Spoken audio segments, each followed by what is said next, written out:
Një artist I cili ka ditur më së miri se si emocionet njerëzore t'i kthejnë në ngjyra dhe hapësirat t'i kthejnë në histori, ku stili I tij urban është ndërthurur më së miri me të gjitha emocionet njerëzore. Jemi së bashku me Franco Dina, një artist ku të gjitha veprat e tij mbartin liri, identitet dhe shumë mesazhe.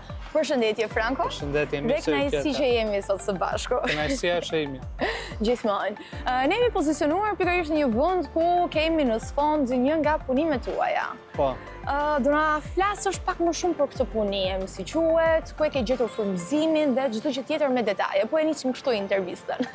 Atëherë, kjo quhet biblioteka, e cila është në pallatin ku ka jetuar Ismail Kadare, Dritroa Golli dhe Fehimi Ibrahimi.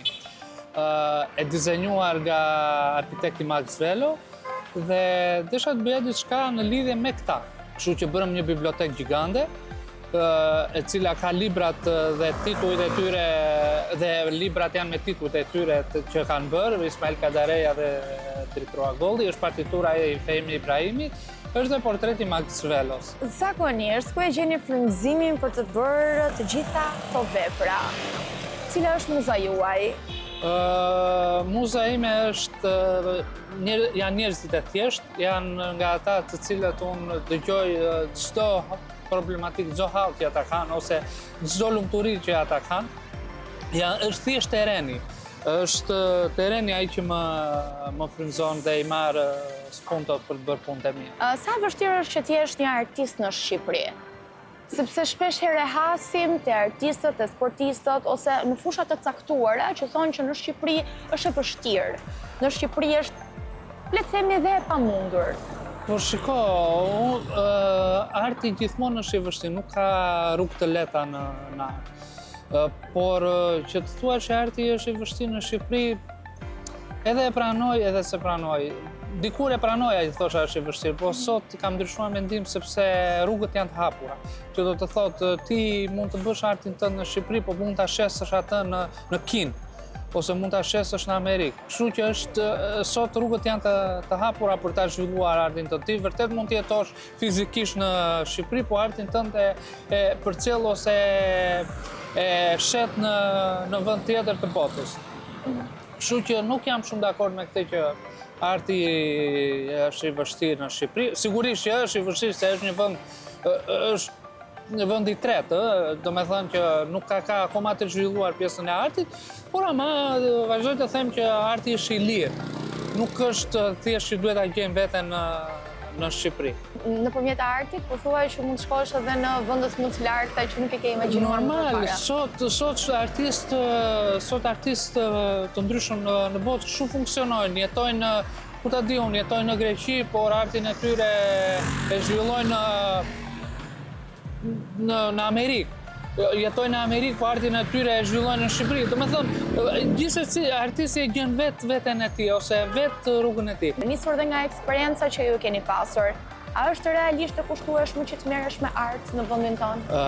Shiko, arti gjithmonë është elitar. Që është e kushtueshme, sigurisht që është e kushtueshme. Po ama dhe feedbacku më pastaj është shumë herë më I lartë nga ajo çka ti bën. Arti në përgjithësi është dhe çështje dashurie, që sa ti e ndjen, është dhe çështje pasioni, janë të gjitha bashkë ndërthurën dhe në momentin që ti I jep këto gjë, nuk të bien shumë në sy ato vlerat monetare, se është dhe çështje shpirtërore. Varet se si ti do ta kanalizosh veten. Në momentin që ti duhet të jesh një person që unë e dua vetëm të shes, vlla, unë dua vetëm të shes.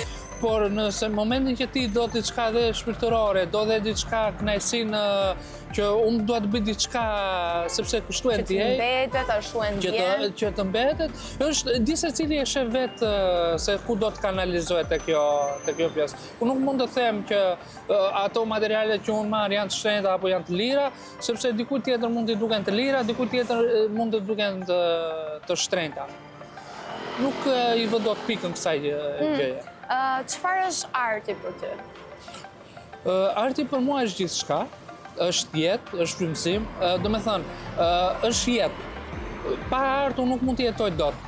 Me thënë, gjithë jetën time ja kam kushtuar artit, kështu që e kam të pamundur të shkëputem nga ai. Çfarë ke sakrifikuar ti që t'jesh ky që je sot? Për sa i përket botës artistike, flasim gjithmonë. Po, kohën time, që ja kam kushtuar artit, mundin, fizikun, çdo gjë që ja kam kushtuar, e kam dhënë tek arti. Qoftë edhe çështjet monetare që e përmendëm përpara, ja kam kushtuar artit, çdo gjë ja kam kushtuar artit dhe mendoj që po ja ndjej kënaqësinë tani. Në fillimet e tua, ke pasur mbështetje nga familja, shoqëria, të afërmit? Po, ky është një ndër fatet e mia më të mëdha që kisha mbështetjen e familjes. Ata më dhanë një dhomë të shtëpisë time për ta bërë studio dhe ishte gjë, domethënë, një ndër gjërat më të mira që mund të kesh një studio është një plus i madh për një artist. Dhe ata më dhanë një studio, ishim përkrahës të artit tim. Dhe kështu vazhdoi historia gjatë. Këtë pasionin e madh që ti ke për artin në vetvete, ke dëshirë që ta trashëgosh, që të mësosh të rinj që janë punë me kaq pasion, po mbase nuk din nga t'ja nisin, nuk din se si t'i hedhin hapat e parë pikërisht në këtë fushë. Po, sigurisht më pëlqen shumë që të rinj të jenë të dhënë pas këtij lloji arti. Kam shumë dëshirë, po, që edhe ti mësoj. Madje kam dhënë dhe disa leksione për këtë lloj arti, por që gjithsecili pastaj është ajo që sa duke qenë se arti është gjithmonë i vështirë, sa arrin që ti ta përballosh. Unë e them shpesh dhe vazhdoj ta them, është si punë dashurie mes një vajze dhe një djali. Në momentin që djali kërkon gjithmonë që vajza të vi, është ai do të lodhet apo jo. Kjo është edhe puna me artin. Domethënë ti duhet të punosh fort. Pra duhet punosh fort? Duhet punosh fort për të arritur atë që do. Si shikon të rinj shqiptar sot në raport me dëshirat e tyre, qoftë me artin, por edhe me fushat e tjera? Mendojnë që janë aq të aftë sa ta përballojnë të gjitha të presionin që ju bëhet?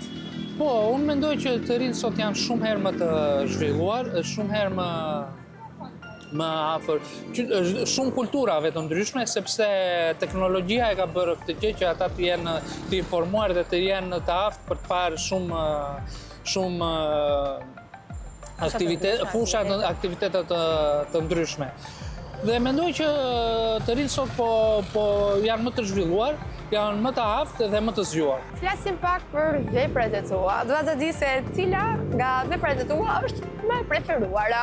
Sepse zakonisht nga eksperienca që kam pasur me artistë të tjerë, kur i kam pyetur për veprën e preferuar, kanë thënë që nuk mund t'i ndaj. Është njësoj si të pyesim prindërit se cili është fëmia i preferuar. Është e vërtet, por në fakt ajo që mua më ka ngelur, le të themi, gosh në zemër, është një punë e cila ishte, le të themi, tokë e helmuar. Unë kështu e quajta tokë e helmuar. Domethënë ishte një vajzë, një qen edhe një zog, të tre ishin me maskë që po vajtonin për lule që po vyshkej. Kjo ishte ndër punët ndoshta që doli ndër 16 punët më të mira në botë për ditën e tokës. U prish dhe kjo është ajo që mua më erdhi shumë keq, sepse më deshën orë të tëra që ta ideoja, ta skicoja dhe më në fund ta realizoja. Më pastaj filluan po më thoshin për disa teori konspirative, sepse ishte shumë afër Covidit, që puna ishte shumë afër në periudhë kohore afër Covidit, dhe filluan po më thoshin për disa teori konspirative që unë nuk kisha lidhje fare, por që edhe më pëlqeu.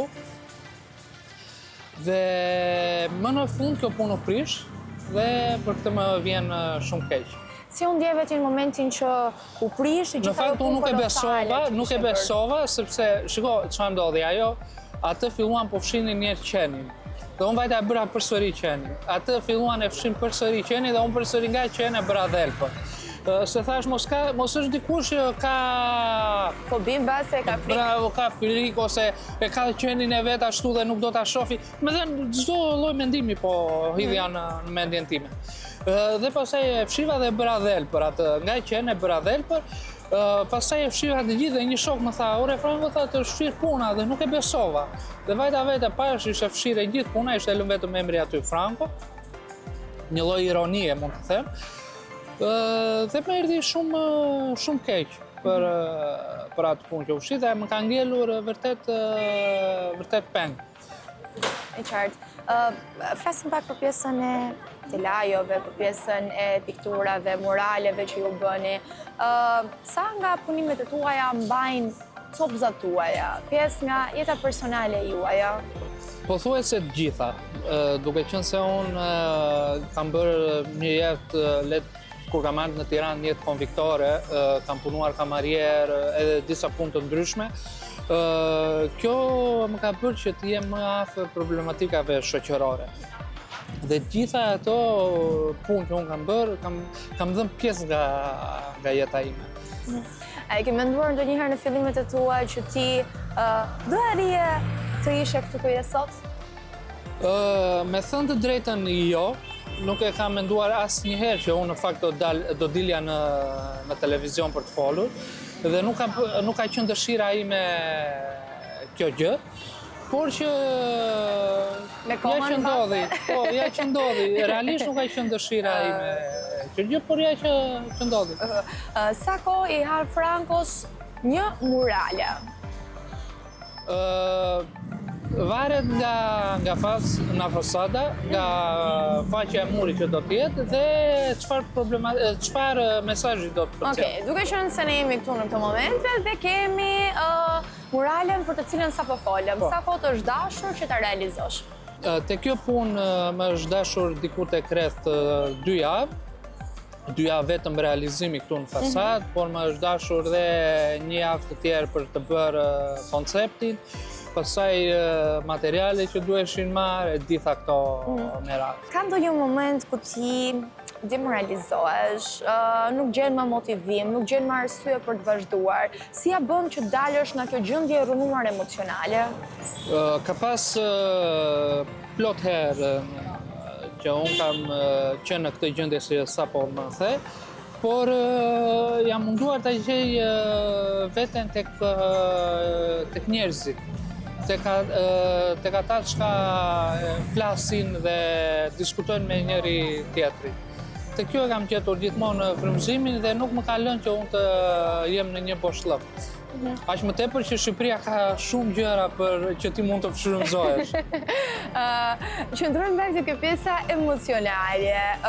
Tani, normalisht njerëzit e gjejnë vetën në fusha të ndryshme, kanë pasione të ndryshme, përpost artit, pikturës, muraleve, të gjitha veprave që ju bëni dhe shpalosni talentin tuaj aty dhe çdo gjë që ju mendoni dhe ndjeni në atë periudhë.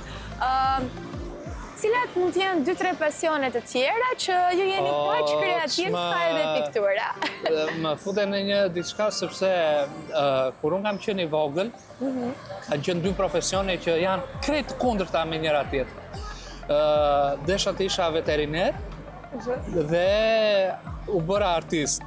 U bëra artist për faktin që dhe prindit ndikuan në këtë gjë sepse më thoshin, po ti do mbash era të kafshëve, do jesh gjithkohë në përfshatra, kurse artist do jesh me intelektual, e gjitha këto merat.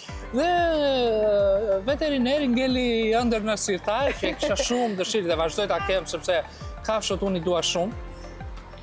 Por që ngeli në sirtar, realisht ngeli një ëndër në sirtar dhe nuk besoj se do hapet më, është vënë kyçi. Je penduar për zgjedhjen që ke bërë? Jo, nuk jam penduar për zgjedhjen që kam bërë, por që ti kisha të dyja dhe veterinerin dhe këtë do isha akoma dhe më i lumtur. Ju keni aktualisht kafshë shtëpiake? Po, kam. Në fakt, unë kam pasur zoq, kam një mace tani në shtëpi. Kur isha i vogël, merja e qenë në shtëpi, fusja në përsithare dhe prindrit thoshin gjatë gjithë natës që nga vin ky zë, ai gjeni ishte futur në sithar. Do të thënë, kafshët i kam pasur shumë dëshirë dhe vazhdoj të kem shumë pasion. Jam pjesë e disa aktivistëve që lidhe me fushën e mbrojtjeve të kafshëve. Dhe jap maksimumin tim dhe punët e mia po t'i shihni shumë kanë një gjallësi, një kafshë dhe nuk mund të mungoj. Po ta shifni dhe tek puna që është një mace. Në fakt ne kishim vënë re këto detajet e vogla, por nuk e dinim pasionin dhe dëshirën e madhe, dashurinë që ju kishit për kafshët. Kështu që na zbulua edhe një sekret të bukur sot. Për të gjithë ato që po na ndjekin në këtë moment, çfarë do ju thoje? Cila është këshilla që do i jepnit mbase e kanë humbur atë fillin, nuk dinë se ku t'ja fillojnë gjërave, kanë shumë dëshira, kanë shumë pasione në jetën e tyre, por nuk dinë se nga t'ja nisin. E vetëm një fjalë që unë do të them është puna.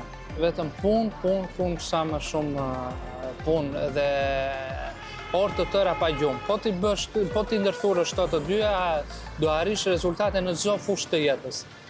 E qartë, më falenderoj shumë që ishe sot me ne. Faleminderit juve për kohën dhe për kushtimin. Ne si gjithmonë.